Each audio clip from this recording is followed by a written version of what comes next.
শীতের সকালের কথা মনে হলেই আমাদের কি মনে হয়? নিশ্চয়ই গরম লেপ বা কাঁথার আরামের কথা। কিন্তু ঠিক এই আরাম আর কঠিন ঠান্ডার মাঝেই লুকিয়ে আছে এক অসাধারণ আধ্যাত্মিকতার সুযোগ।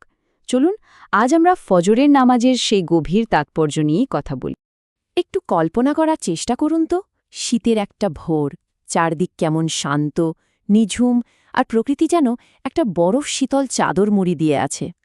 এই সময় কিন্তু দিনের শুরুটা হয়, তবে একদম অন্যরকম, একটা রহস্যময় আবহের মধ্যে দিয়ে। আর বাইরে চারপাশটা ঘন কুয়াশায় ঢাকা, সাথে বইছে হাড় কাঁপানো ঠান্ডা বাতাস।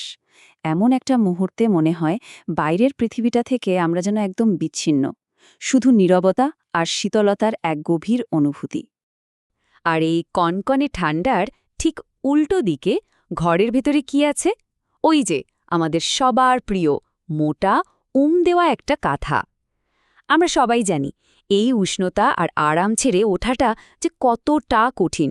আর ঠিক এখানেই আসে দিনের প্রথম এবং সবচেয়ে গুরুত্বপূর্ণ সিদ্ধান্ত নেওয়ার মুহূর্তটা। কিন্তু ঠিক ওই আরামের চূড়ান্ত মুহূর্তে ভোরের নিস্তব্ধতা ভেঙে একটা ঐশ্বরিক ডাক ভেসে আসে, আস-সালাতু খায়রুম মিনান নাওম। এই ডাকটা আমাদের মনে করিয়ে দেয় এই যে ক্ষণিকের আরাম, এর চেয়েও অনেক বড় আর উত্তম কিছু আমাদের জন্য অপেক্ষা করছে। এই আহ্বানটা কিন্তু শুধু ঘুম থেকে জাগানোর জন্য না, এটা আসলে আমাদের ঈমানের একটা গভীর পরীক্ষা। একটা প্রশ্ন ছুড়ে দেওয়া হয়, আমাদের কাছে কোনটা বেশি দামি?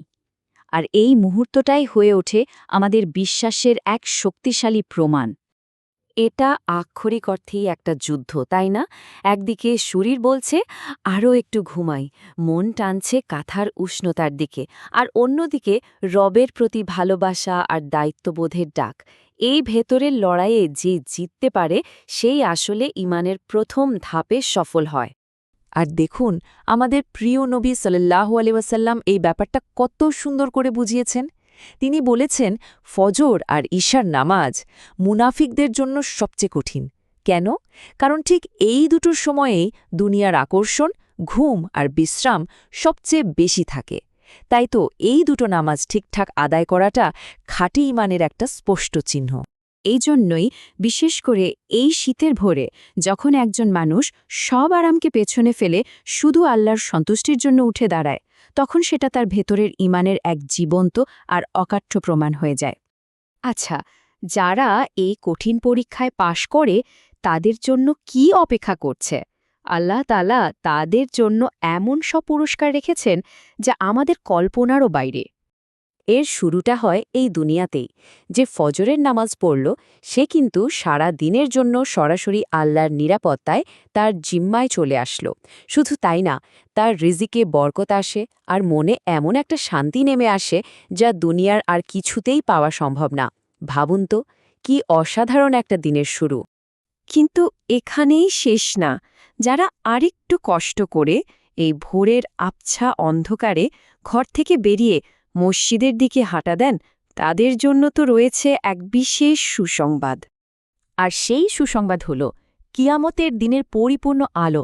ভাবা যায়, হাসরের ময়দানে সেই কঠিন সময়ে যখন সবাই একটু আলোর জন্য ছুটাছুটি করবে, তখন এই মানুষগুলো থাকবে ঝলমলে আলোয়। দুনিয়ার সামান্য ত্যাগ আখিরাতের জন্য কত বড় একটা প্রাপ্তি নিয়ে আসে। তার মানে প্রতিদিন সকালে আমরা আসলে একটা সাধারণ সিদ্ধান্ত নিই না, এটা এমন এক সিদ্ধান্ত যার প্রভাব শুধু ওই সকালটাতেই না, বরং অনন্তকাল পর্যন্ত থেকে যাবে। ব্যাপারটা খুব সহজ। শীতের এই ঠান্ডা, এই কাঁথার আরাম সবই কিন্তু সাময়িক, ক্ষণস্থায়ী, কয়েক মাস পরেই তো চলে যাবে। কিন্তু ফজরের নামাজের বিনিময়ে যে পুরস্কারের কথা বলা হয়েছে সেটা চিরস্থায়ী, সেটার কোনো শেষ নেই। তাহলে দেখুন, পছন্দটা কিন্তু একদম পরিষ্কার। একদিকে আছে কাঁথার ক্ষণস্থায়ী সাময়িক আরাম, আর অন্যদিকে আছে মহান আল্লাহর ডাক এবং তার দেওয়া অনন্তকালের পুরস্কার। আমাদের প্রত্যেককেই কিন্তু প্রতিদিন সকালে এই দুটোর মধ্যে একটাকে বেছে নিতে হয়। প্রশ্নটা খুবই সহজ এবং সরাসরি। আমরা কোনটাকে বেছে নেব? আমাদের অগ্রাধিকার কোনটা হবে? ক্ষণিকের আরাম নাকি অনন্তকালের সফলতা? এই প্রশ্নটা আমাদের নিজেদেরকেই করতে হবে প্রত্যেকটা ভোরে। চলুন না, আমরা সবাই মিলে একটা সচেতন সিদ্ধান্ত নিই।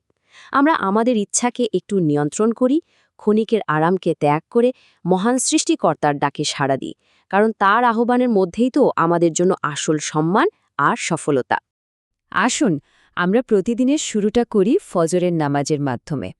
এই একটা অভ্যাসই কিন্তু আমাদের জান্নাতের পথে অনেকখানি এগিয়ে নিয়ে যেতে পারে, কারণ কাঁথার উষ্ণতা তো কিছুক্ষণের, কিন্তু জান্নাতের উষ্ণতা আর প্রশান্তি যে চিরকালের।